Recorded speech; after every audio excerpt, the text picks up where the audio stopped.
Hi, thanks very much for clicking on the video link. My name is Natalie Armstrong-Motin with Marketing Resolution. It's Monday and we are excited and ready to get the week kicked off right, thinking about business, thinking about entrepreneurship, thinking about how we can, with intention, build our practices.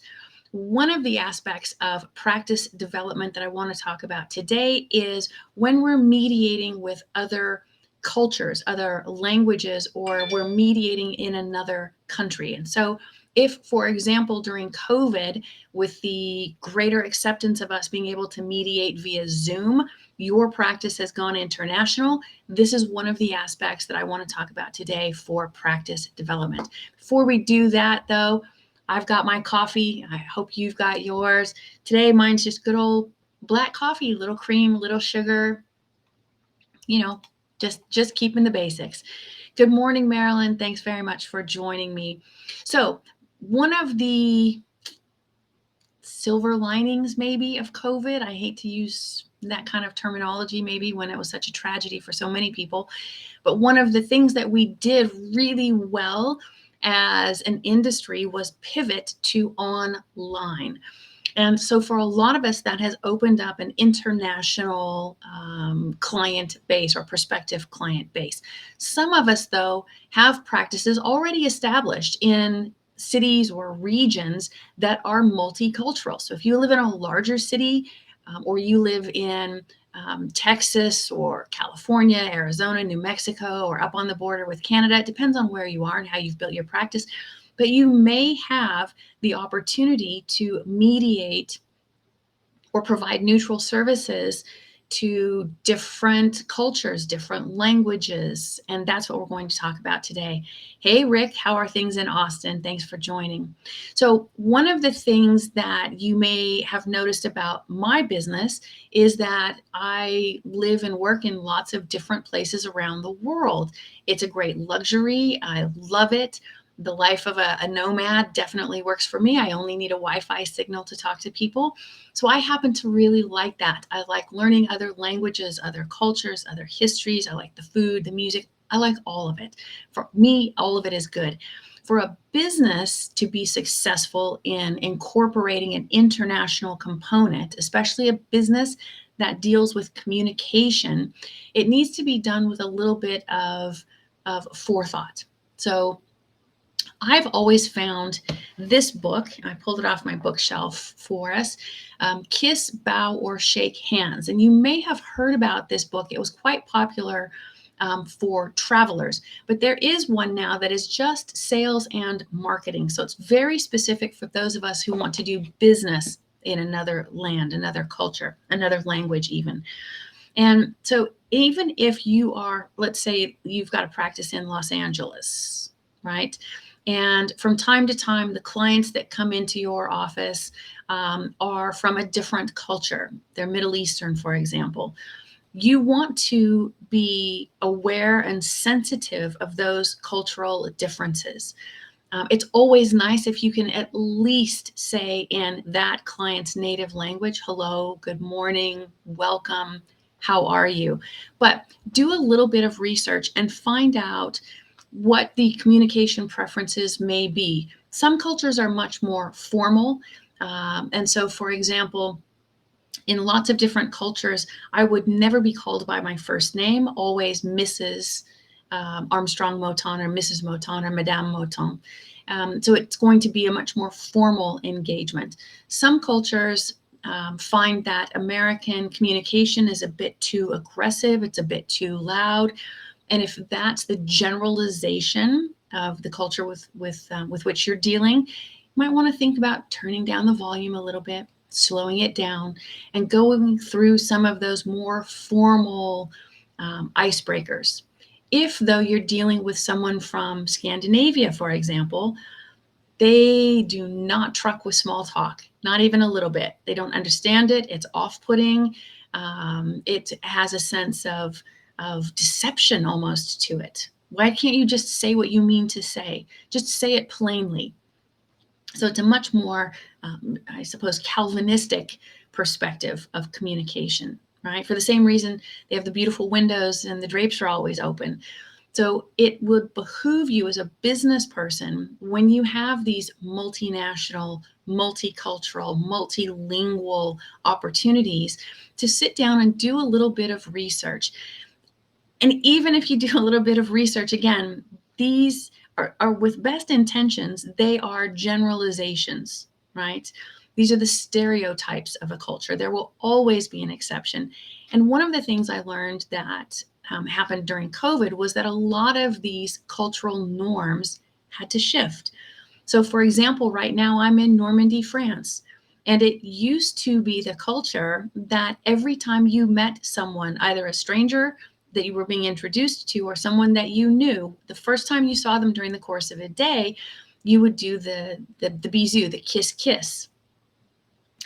Most people think that in France, it's just the kiss. There's just two, it's just cheek.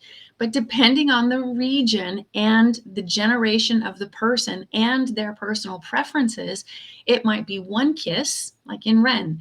It could be two kisses, which is sort of the bulk of France. It could be three kisses, and it could be four kisses, which is my father-in-law.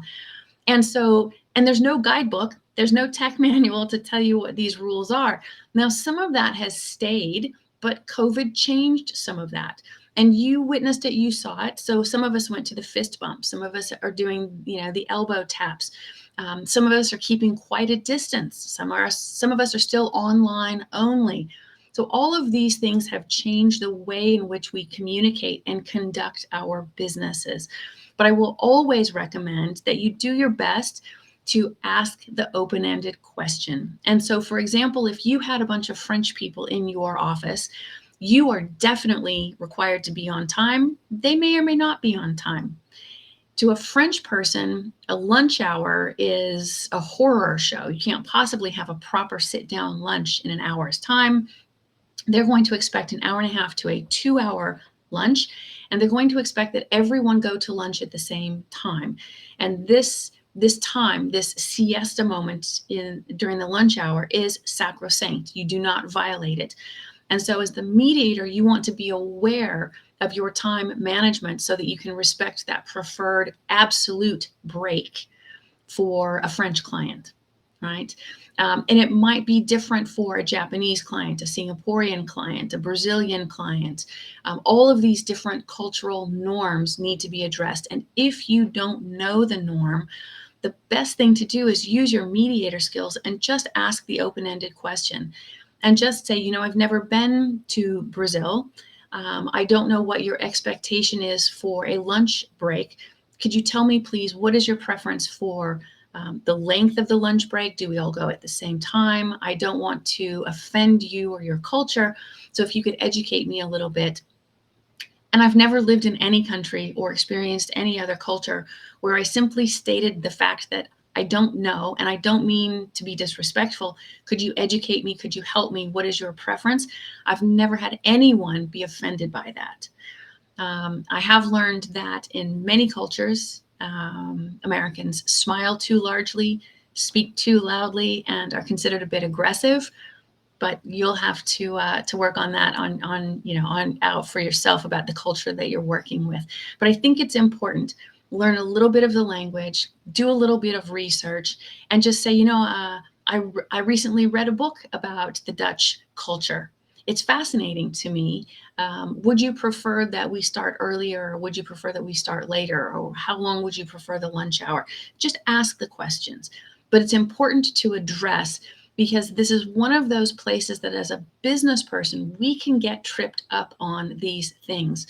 So during the convening process, for example, during the opening communication, if we put a foot wrong and it's perceived as being disrespectful, we might not be able to close that case and bring it into our hearing rooms.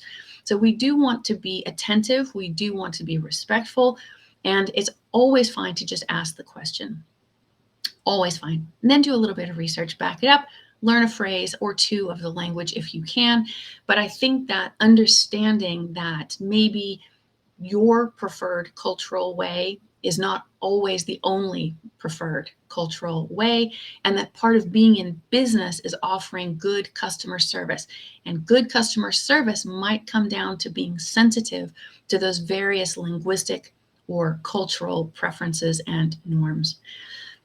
That's what I really wanted to talk about today is, let's be a bit sensitive and not put our foot in it, because as business people, those can be really expensive mistakes of a footfall. So this book, Kiss, Bow, or Shake Hands, the sales and marketing version, I think is fantastic. Of course, Google can help you out a lot. And you can always use your mediator skills at just ask the open-ended question. But that is it for me for Marketing Monday today. I hope you're having a great day. I hope you've got your plan set forward so that you can move ahead with intention during the course of the week. You're thinking about the public speaking opportunities, the networking opportunities, the writing opportunities. How are you going to follow up with clients, prospective clients? How are you going to keep those good relationships moving forward or establish new good relationships? Maybe you're thinking about a podcast or a YouTube video or producing a newsletter on a platform like LinkedIn. All of these kinds of things. Today's a great day to sit down and think about what it is that you're going to do for yourself this week to help you reach your milestones and eventually your goals. Well, that's it. Thanks so much for watching. Be good humans. Bye-bye.